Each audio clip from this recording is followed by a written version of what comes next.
ధన్యవాదాలు అధ్యక్ష.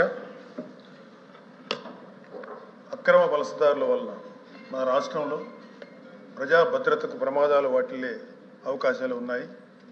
అలాగే టెర్రరిజం లాంటి పరిస్థితులు కూడా తలెత్తే అవకాశం ఉంది అధ్యక్ష. ఇటీవల తూర్పుగోదావరి జిల్లా కొవ్వూరు మండలం పంగిడి గ్రామంలో పోలీసులు వాహనాలు తనిఖీ చేస్తుండగా ఉత్తరప్రదేశ్ చెందిన ఒక వ్యక్తి దగ్గర 15 రౌండ్ల తుపాకీ బుల్లెట్లు స్వాధీనం చేసుకొని అతను అరెస్ట్ చేశారు. ఈ ఘటన మన సెక్యూరిటీ ల్యాప్సెస్ని సూచిస్తుంది.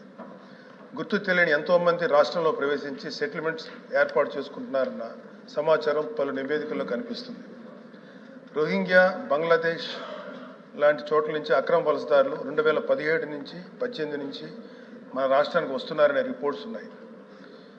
ఇప్పుడే శ్రీ రాంభూపాల్ రెడ్డి గారి తోటి సోదరి ఎమ్మెల్సీ గారు చెప్పిన విషయం, కడప, రాయచోటి, మదనపల్లి లాంటి ఊర్లలో కూడా కొన్ని బేకరీస్లో కానీ కొన్ని హోటల్స్లో కానీ ఈ అక్రమ వలసదారులు పనిచేస్తున్నారని తెలుస్తుంది అధ్యక్ష.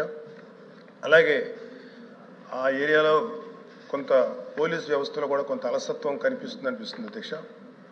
2025 ఆంధ్రప్రదేశ్ అక్రమ వలసదారులకు సంబంధించి 448 కంప్లైంట్స్ నమోదయ్యాయి. ఇది దేశంలోని హైయెస్ట్ నెంబర్. 2021 నుంచి దేశవ్యాప్తంగా నమోదైన 6700 కంప్లైంట్స్లో ఒక్క ఆంధ్రప్రదేశ్ నుంచే 3294 కంప్లైంట్స్ రావడం గమనించాల్సిన విషయం. దాదాపు 50% నేషనల్ షేర్ ఇది. ఈ ఫిగర్స్ని గమనిస్తే అక్రమ వలసదారులకు మన రాష్ట్రం ఒక మేజర్ హాట్స్పాట్గా మారుతుందనే అనుమానం కలుగుతుంది. కోస్టల్ ప్రాంతాల్లో అన్ఐడెంటిఫైడ్ బోట్ అరైవల్స్ ఉన్నట్లు, అక్రమ ఆధార్ మరియు రేషన్ కార్డ్స్ పొందినట్లు వచ్చిన ఆరోపణలు ఆందోళన కలిగిస్తున్నాయి అధ్యక్ష. కంప్లైంట్స్, డేటాబేస్, ఇన్సిడెంట్స్ ఈ ప్యాటర్న్ అంతా కలిపి చూస్తే అక్రమ వలసదారుల చొరబాటు యథేచ్ఛగా పెరుగుతున్నట్లుగా కనిపిస్తుంది. అక్రమ వలసదారుల అంశాన్ని కేవలం ఒక శరణార్థుల ఇష్యూగా చూడలేం. ఇది భవిష్యత్తులో ప్రజా జీవితానికి మరియు అనేక ఇతర ప్రమాదాలకు దారితీసే అవకాశం ఉంది అధ్యక్ష. కలకత్తాలో శరణార్థులుగా ప్రవేశించిన రోహింగ్యా వలసదారులు ఈరోజు ఆ రాష్ట్రం మొత్తం వ్యాపించారు. అక్కడ ప్రభుత్వం యొక్క నిర్లక్ష్యం వల్ల, కొన్ని రాజకీయ స్వార్థ శక్తుల వల్ల అక్కడ శాంతి భద్రత సమస్యగా మారింది. రాష్ట్రంలో కూడా ఇలాంటి కొన్ని అసంతృప్త రాజకీయ శక్తులు వారిని వాడుకునే అవకాశం ఉంది అధ్యక్ష. మన రాష్ట్రంలో వారి సంఖ్య పెరగకముందే కట్టుదిట్టమైన చర్యలు తీసుకోవాల్సిన అవసరం ఉంది. తీర ప్రాంతాలు విస్తారంగా ఉన్న మన రాష్ట్రంలో తీర చొరబాటు ప్రమాదం కూడా అధికంగా ఉంది. పడవల ద్వారా గుర్తింపు లేని వ్యక్తుల ప్రవేశం, స్మగ్లింగ్ మరియు ఉగ్రవాద కార్యకలాపాలకు అవకాశాలు ఏర్పడే ప్రమాదం ఉంది.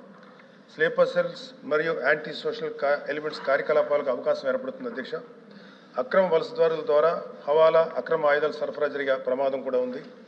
రాష్ట్రంలో ఉన్న critical infrastructure, bridges, ports, gas projects వంటి కీలక ఆస్తులపై సెక్యూరిటీ రిస్క్ ఏర్పడే అవకాశం ఉంది.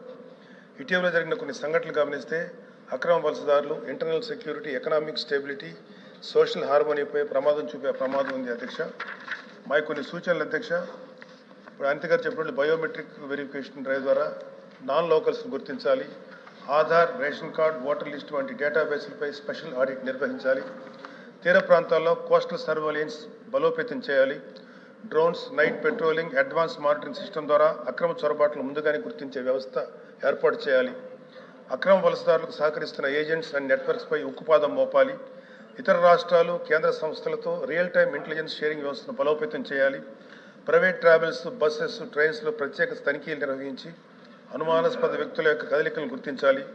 Local house owners, shop owners కొత్త వ్యక్తులకు అద్దెకిస్తున్నప్పుడు వారి పూర్తి వివరాలను తప్పకుండా స్థానిక పోలీసులకు తెలియజేసే విధానాన్ని కఠినంగా అమలు చేయాలి. Police and revenue departments joint verification ఏర్పాటు చేయాలి. ప్రజలు సమాచారం ఇవ్వడానికి ప్రత్యేక toll free help line number ఏర్పాటు చేయాలి. అనుమానాస్పద కార్యకలాపాలపై సమాచారం ఇచ్చే వారికి భద్రత కల్పించాలి. ప్రభుత్వం ఈ అంశంపై కార్యాచరణ రూపొందించడం ద్వారా అక్రమ వలసదారులను మనం సమర్థవంతంగా నియంత్రించగలుగుతాం అధ్యక్ష. Thank you.